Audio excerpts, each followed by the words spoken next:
Let me tell you something that you already know. The world ain't all about sunshine and rainbows. It's a very mean and nasty place. And I don't care how tough you are, it will beat you to your knees and keep you there permanently if you let it. You, me, or nobody is gonna hit it as hard as life. But it ain't about how hard you get hit. It's about how hard you can get hit and keep moving forward. How much you can take and keep moving forward. That's how winning is done. And that is said by our friend, Mr. Rocky Balboa. I decided to start with that intro because I feel it's something that's very pertinent to what I want to speak about. Now, I'm not sure when you've decided that you will be successful in life, but for me it started when I was in grade 7. I was 13 years old. We had an assignment where we had to go home and find a career, that you will be pursuing when you get older. And I had nothing. I didn't know where to turn. I had nothing lined up. Nothing that I thought about. Obviously, when I was a child, I wanted to be a fireman because my uncle was that. And then I wanted to be a policeman. And then I wanted to be a taxi driver. And then I wanted to be all these other little things that didn't really mean much. But on this specific assignment, I needed to find out what I want to do with my life at the age of 13. And I remember that my parents used to watch a sitcom or a soapy on TV at 8 o'clock. Generations, it was called. And in Generations, they had a advertising agency. And there's one guy, Simpiwe. He passed away recently, but anyway. I remember he was one of the executives working at this ad agency. And I remember the guy was basically successful, man. He had a dream job. And I decided that that's what I want to do. I want to make adverts. I didn't understand what it was all about. I didn't understand where it was coming from. So with little or any knowledge of anything about life, I decided I'm going to make adverts. No idea what it was all about, but I was going to make adverts. And that became something I obsessed over. Something that fueled every decision that I made from that point onwards. And I remember when I sat in class and all the kids basically came up with journalists and they're going to be doctors and lawyers. And I proudly got up and I said, I'm going to be, which I later found out, a marketer. And I went into marketing full on from that point onward. Every decision that I made, every subject I took at school, it was all guided by that dream to be a marketer. And life has a way of basically slapping you into different directions. And that basically happened with me. After I finished school, I went to go study marketing. I graduated and I started working. And then eventually I moved into renewable energy. And from there, I moved into ED projects and then a lecturer. And then I started my own business. And there's been many businesses one after the other. But the one I sunk my teeth into. So that business was an internet service business. I will basically make a separate podcast around how I started that business and why I started that business. But there was the one business that I basically sunk my teeth into, and I'm like, this is going to be the business that will bear my branding. It's going to be the one that I will die on, the hill that I will die on, the business that will define me.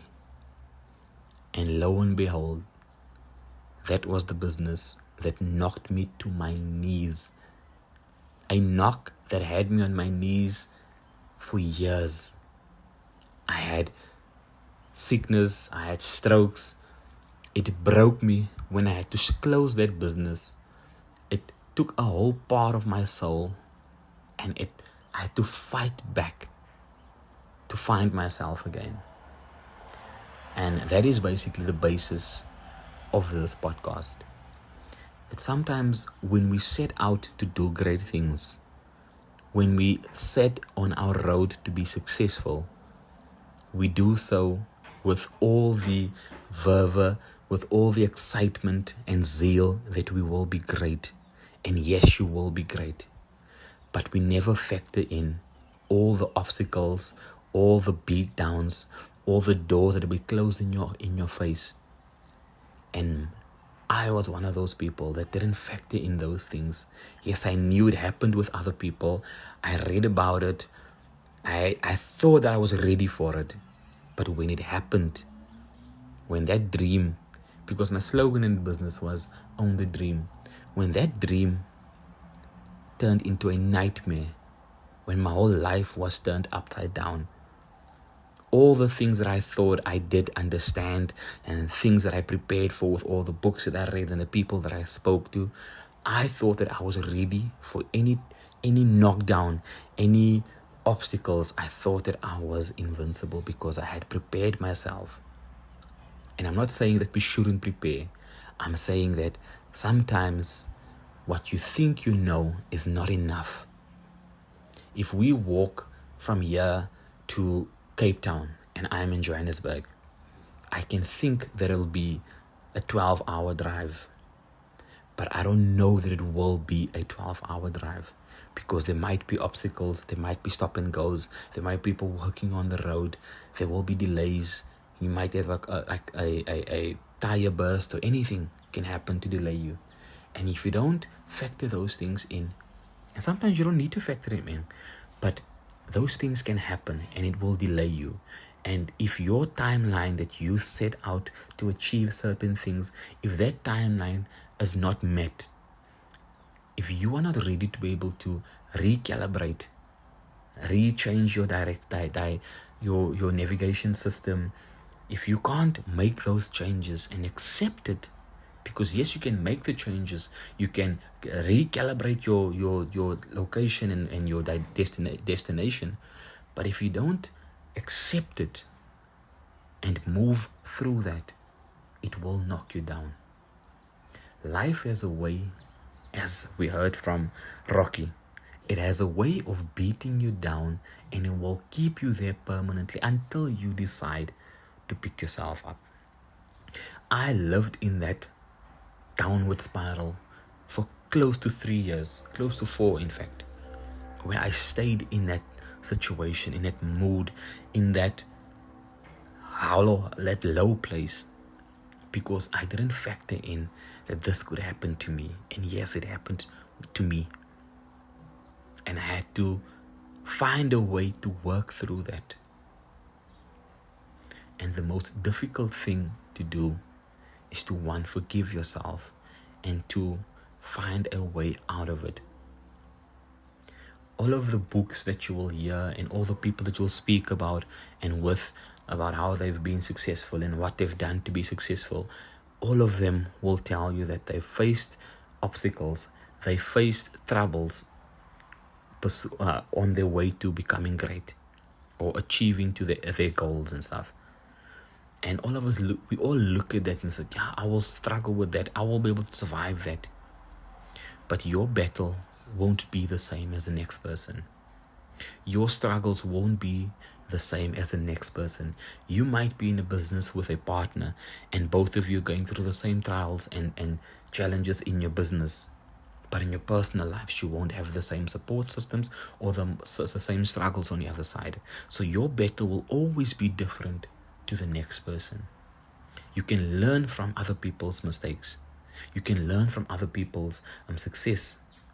But always know that your journey is your journey. Your fight is your fight. And whatever you need to do to prepare for your fight, that is what you need to do. Do not ever think that just because the next person has done X, Y, and Z, you can do that. Yes, you can do it and you'll do it better, but the situation won't be the same. I always call it the in-between place. The in-between place. I call it that. For me is the place that I define as, when a door opens, when one door closes, another door opens. Now I say that in between those doors being open and the other one closing, there's a place, a space, that in between place. I call it And a lot of things can happen in that space. And if you don't prepare for that, if you're not even aware of that in-between place, that could be where you get stumbled. That could be where you are basically knocked down to the floor or to the canvas, and the countdown will start. And if you don't find it within yourself to get up, you will be stuck in that place. I was stuck there for almost 4 years. And I'm telling you today, there's only one way for you to get out of that. And that is by picking yourself up, taking stock of where you are, forgiving yourself, and finding a way to move forward. I'll park it there today. Tomorrow, or the next episode, we will basically speak about how to work out and how to find ways to move out of that place. Take care.